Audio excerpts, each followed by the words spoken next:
tidak lain dan tidak bukan yang kita cari di alam dunia ini adalah ingin mendapatkan keselamatan. Ya, ingin mendapatkan keselamatan. Sedangkan keselamatan itu ada 3 yang mesti kita jaga. Ya, ada 3 yang mesti kita jaga. Ya, keselamatan yang mesti kita jaga.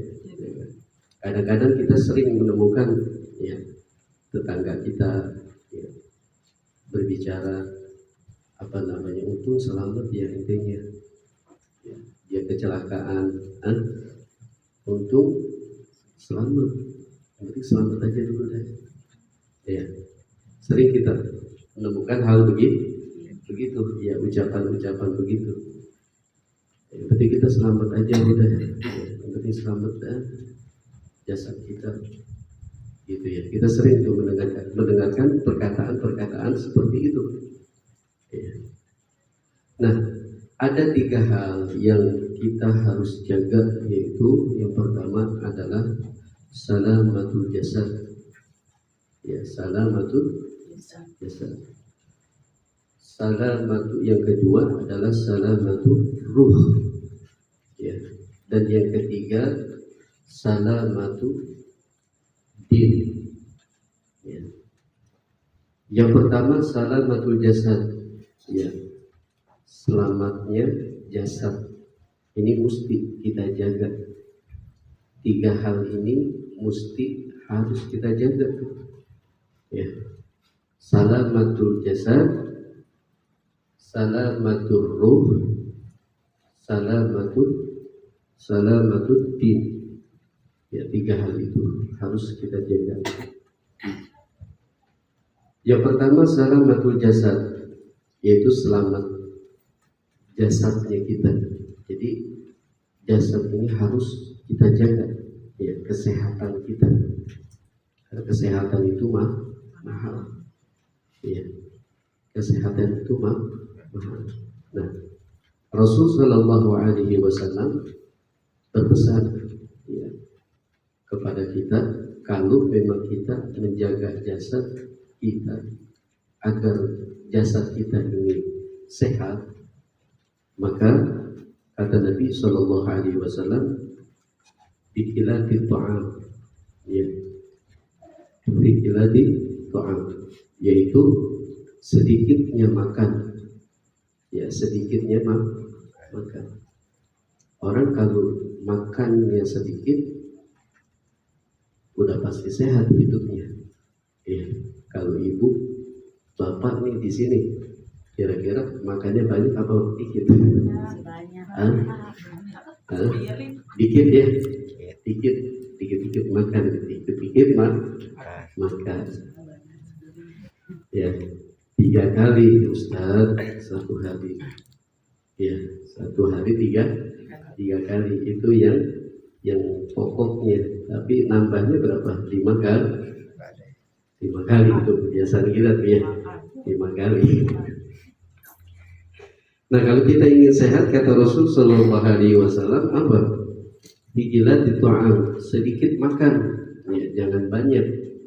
Ya, bahkan Allah Subhanahu Wa Taala berpesan, kulu washrabu, ya, wala tasrafu. Kulu washrabu wala tasrafu. Makan, ya. Kalau lapar makan. Kenapa enggak? Ya. Makanlah. Kulu washrabu, makan dan minumlah. Kalau habis makan ya minum. Haus ya minum. Ya. Wala tasrafu, tapi jangan berlebihan. Ya, tapi jangan berlebihan. Ya. Yang enggak boleh itu berlebihan. Apapun kalau berlebihan itu tidak boleh. Ya. Pokoknya kalau makanan ibu-ibu paling rapi, ya, paling bagus nilainya, betul nggak? Karena untuk menyediakan untuk keluarganya, ya. Jadi udah ada nasinya, terus terus ada sambelnya, ada ayamnya, ada pedanya, terus ada apa lagi? Petenya, lalapannya, tuh mantep banget itu. Ya, cuma kadang yang bikin salah itu apa? Ya, yang bikin salah itu kita berlebihan makannya. Satu piring, udah satu piring kita nambah, ya sampai satu piring setengah. Udah gitu pengajian malam-malam, betul nggak? Ya, makan maghrib atau isya, pengajian kenyang duluan kita. Ya, akhirnya apa? Ya, apa namanya? Ya 50-50 deh, antara datang sama enggak. Ya, antara datang dan enggak. Itu makanya kudu dijaga. Kalau emang hidup kita ingin sehat, Nabi SAW sudah berpesan, ya sedikit makan kata Nabi. Kalau lapar ya makan, ya minum gitu. Habis makan nggak minum ya seret, betul kan? Wala tasrofu, maka jangan berlebihan, ya tapi jangan berlebihan makan minum, karena itu sepertiga ya, sepertiga untuk makan, sepertiga lagi untuk minum, sepertiga lagi untuk apa? Napas. Ya kalau kita makan nggak teratur, ya artinya makannya banyak, dikit-dikit makan, udah ada seblak, udah ada mie ayam, udah ada ini, belum nasi gorengnya, belum mie gorengnya, belum ini, semua. Ya tadi yang saya bilang, yang bikin salah tuh itu. Ya kadang nasinya masih ada, lauknya habis, ambil pedanya, ya pedanya, nasinya udah habis, pedanya masih ada, ambil nasinya, gitu. Akhirnya nggak sudah. Ya, akhirnya apa? Penyakit. Ya, datanglah penyakit, apalagi akhir zaman ini. Ya penyakit udah macam-macam, asam urat lah, ya kolesterol lah, apalagi darah tinggi, ya gula, ya makanya kalau kita hidup ingin sehat, Nabi sudah berpesan, makanlah sedikit, bukan dikit-dikit makan, bukan. Makanya bahasa itu begini nih, bahasa yang benar.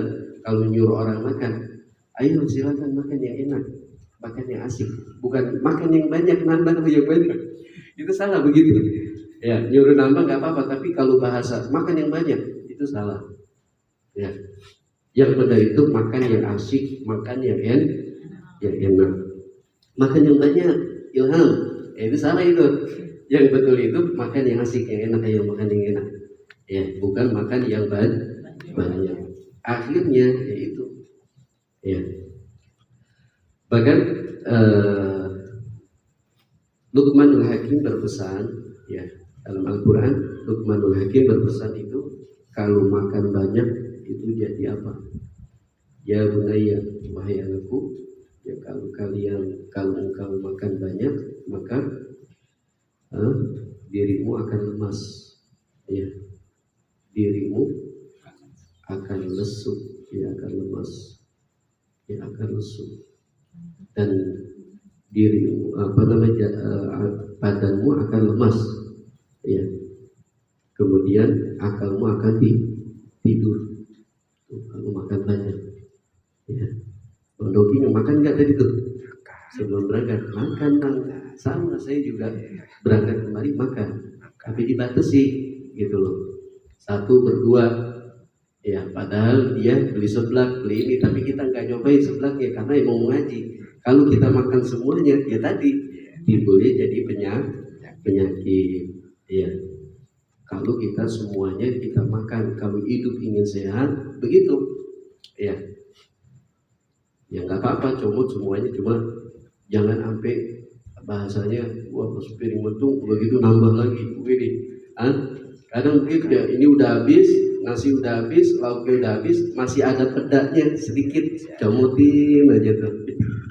Ya, makanya pantas ya kita gampang terkena penyakit karena nggak diatur, pola makan kita tidak diatur. Ya, udah tahu kebanyakan asin ya bakal begini. dia terus saya diponcerin pedanya masih ada, padahal nasinya udah habis. La ilaha illallah Muhammadur Rasulullah ya. Kudu dijaga. Nabi itu udah pesen, ya udah dipesen ke kita semua.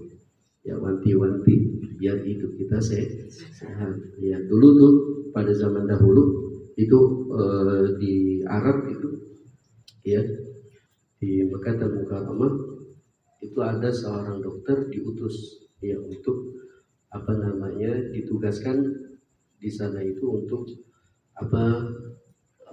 melayani orang-orang yang sakit. Sebulan, 2 bulan dia di situ, ya sampai berapa bulan, hampir 1 tahun, kok nggak ada pasien gitu. Akhirnya dia nanya sama penduduk situ, ini orang Arab kok nggak ada yang sakit ya? Saya tinggal di sini udah lama, berapa bulan gitu, udah berbulan-bulan tapi nggak ada yang sakit, nggak ada yang berubah sama saya. Ini saya ngobatin siapa? Akhirnya tanya itu sama orang Arab, ya sama dokternya. Nah dijawab sama itu orang Arab, sama penduduk asli situ, dia bilang apa? Nahnu nakul hatta narju. Aku makan kalau emang udah lapar. Kami semua ini kalau makan kalau udah lapar. Ya, kalau udah lapar baru saya makan. Ya, kami semua baru makan kalau emang udah lapar. Tapi kalau belum lapar banget, saya nggak bakal makan. Kami semua itu nggak bakal makan kalau emang nggak lapar banget. Jadi makan itu kalau emang udah lapar baru makan. Ya. Kalau kita kan enggak, betul nggak? Mau tidur subuh belum udah makan, udah jadi nasi, betul nggak? Bangun yang seharusnya tahajud, yang dicari apa? Nasi, betul nggak? Ya, subhanallah itu orang Arab. Kemudian apa? Kata orang Arab, aku makan kalau memang sudah lapar, ya, baru saya makan. Dan aku berhenti kalau memang sudah kenyang. Gitu. Sebelum bukan sudah kenyang, sebelum kenyang. Ya, sebelum kenyang. Ya, paham nggak? Akhirnya hidupnya penduduk Arab itu sehat semua. Ya, ternyata resepnya itu ya dipakai resep Nabi Muhammad SAW. Jadi makannya betul-betul diatur. Ya, jadi 3 keselamatan. Yang pertama adalah apa tadi? Salamatul jasad, dan yang kedua adalah salamatul ruh. Ya, salamatul ruh. Ini ruh kita. Ya, mesti wajib harus kita jaga ruh kita ini. Ya, makanya orang yang zaman sekarang nih viral nih, pada viral ADRT, ya. Apakah kita kudu pasrah? Kudu kita pertahankan, karena ruh itu mahal. Ya, jangan manut aja, kita disiksa, jangan manut. Ya. Kadang orang salah pemahaman, pasrah aja gitu, ya dikebugin, KDRT gitu. Kita harus nyelamatin, mahal ruh itu dari Allah Subhanahu wa Ta'ala. Allah berikan kepadanya, itu mahal nilainya. Orang yang gantung diri, waliyadzubillah summa na'udzubillah min dzalik, ya itu ya udah pasti tempatnya di neraka. Orang yang gantung diri, ya waduh udah suram hidup, pikiran udah gelap, ya akhirnya ambil jalan pintas, ya menuju di na'udzubillah min dzalik. Jangan, justru kita harus mempertahankan ruh kita. Ya, itu orang kufur daripada nikmat Allah Subhanahu wa Ta'ala. Allah benci, ya nggak bakal Allah terima itu. Ya, makanya jangan sampai kita tidak menjaga ruh kita. Nah, cara menjaga ruh kita itu bagaimana? Nah, ini kita zikir, ya kita zikir, kita hadir, ya di majlis ta'lim, kita zikir, lisan kita zikir, ya kemudian hati kita syukur, sabar dan qanaah.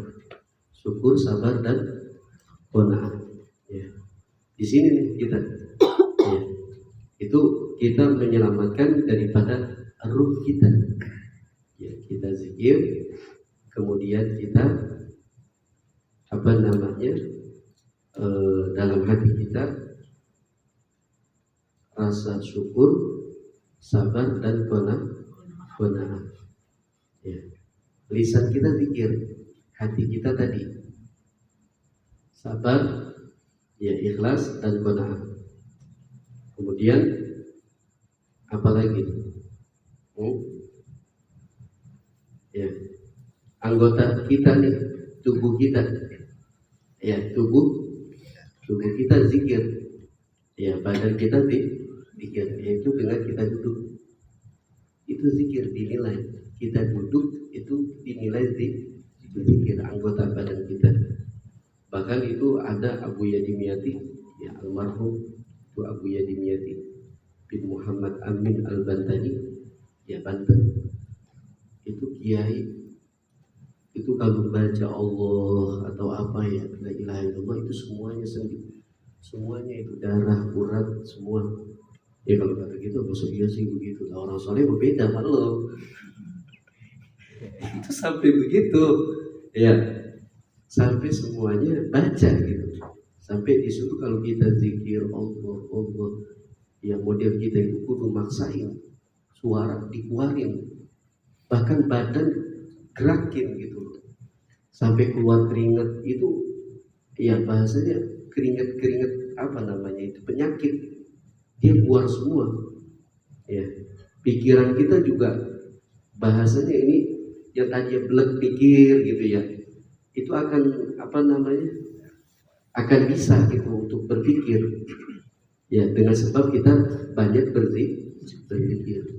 Ya, hikmahnya berzikir kepada Allah Subhanahu wa Ta'ala. Jadi untuk kita memaksakan dulu gitu, jangan muluk-muluk kayak beliau gitu, kayak orang-orang soleh bisa gitu. Kita mah di dalam hati Allah Maha mendengar, iya, Allah Maha mendengar. Tapi model kayak kita mah bisa gitu, di dalam hati aja gitu, kagak bisa. Ya, kudu dibantu dengan lisan. Kadang lisan baca aja, hati kemana? Model kita, ya, ya, betul gak? Kalau ulama orang-orang soleh, ya, itu begitu. Ya, Habib Lutfi ya begitu. Tiba-tiba ada tamu berapa kali, katanya ulama, katanya orang soleh, ya, katanya Habib, tapi kita silaturahim berapa orang, tapi melihat hal-hal yang bahasanya jauh daripada sifat ulama, ya, dia berburu sangka sama ulama tersebut. Yang Habib Lutfi itu, Habib Lutfi kenal nggak? Kenal, ya? Ya.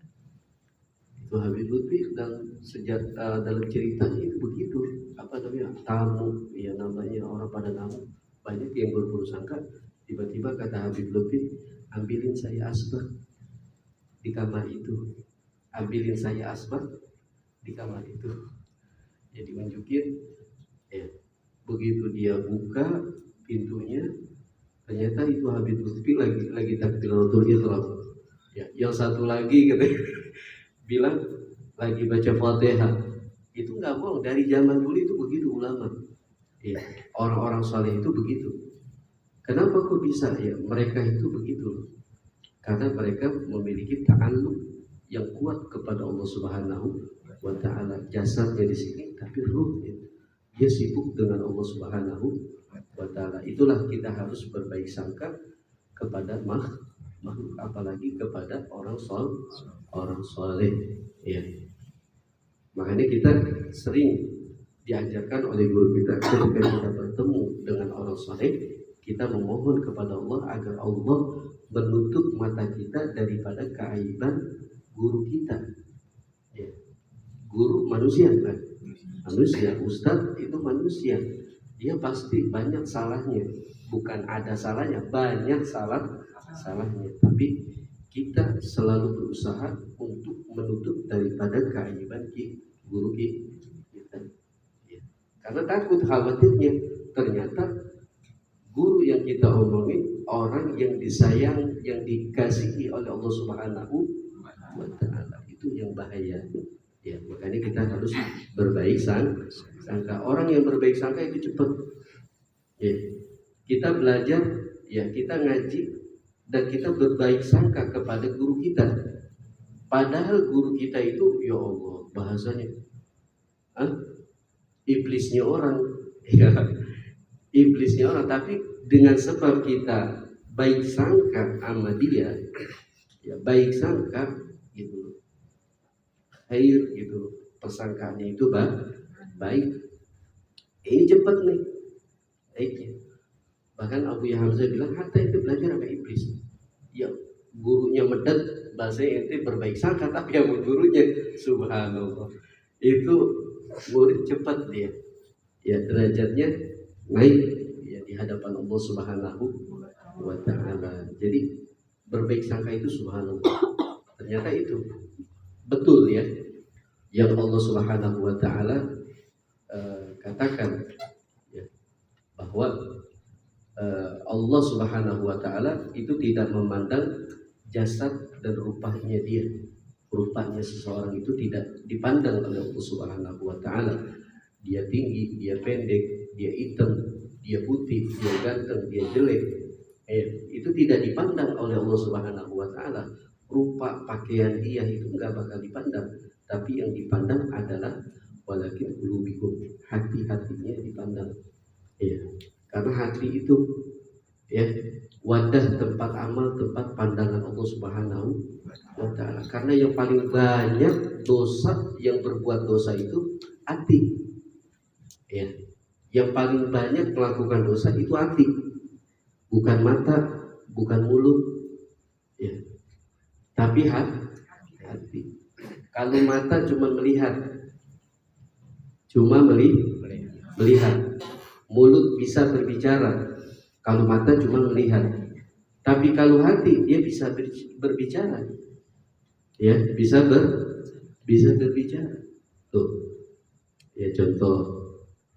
Ya, datang teman kita jamaah, ada jamaah itu bajunya itu terkecil banget, tuh orang